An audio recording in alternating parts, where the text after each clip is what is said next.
Washington Post reporter David Fahrenthold last year won the Pulitzer Prize for uncovering President Donald Trump's virtually non-existent record of charitable giving, despite the fact that Trump had boasted of giving away millions of dollars to charitable causes. Now Fahrenthold is taking a deep look at Trump's personal business dealings, starting with Trump's decision to buy $400 million worth of real estate via cash-only transactions.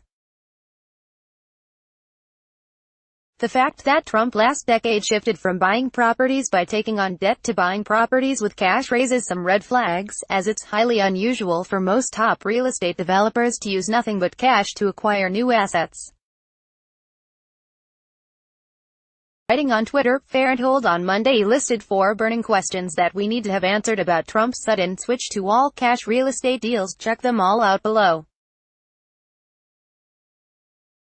We found that real Donald Trump made an abrupt shift in 2006, from borrowing dollar to buy properties to buying properties with all cash. He's spent $400 million in cash so far. But we're still reporting. Trying to learn more. Apt 4 questions. 1. https://t.co/qnwvmqt7ll. David Fahrenthold at Fahrenthold, May 7, 2018. Q1. Why did real Donald Trump make this change at that moment? Ed Eric Trump says it was an aversion to debt itself. But real estate is a debt business. Borrowing spreads out risk, lets you diversify investments, has tax benefits. As true in 06 as in 86.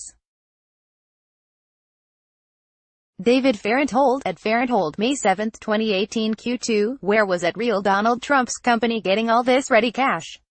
I'd like to know much more about the dollar they had coming in, and costs going out, in that 06-15 period.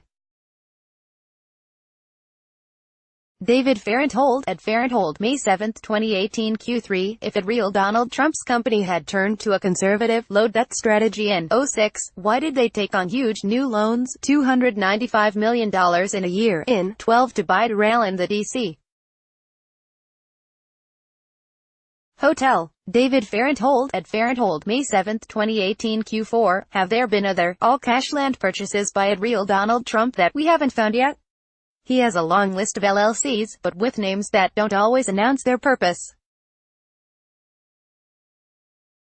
Trump Marks Asia, for instance, owns a townhouse in Nova. David Fahrenthold at Fahrenthold, May 7, 2018. The New York Times reported this past weekend that longtime Trump attorney Michael Cohen over the past decade had also built himself a real estate empire using cash-only transactions that Richard K. Gordon, director of the Financial Integrity Institute at Case Western Reserve University's Law School, said should raise red flags over potential money laundering.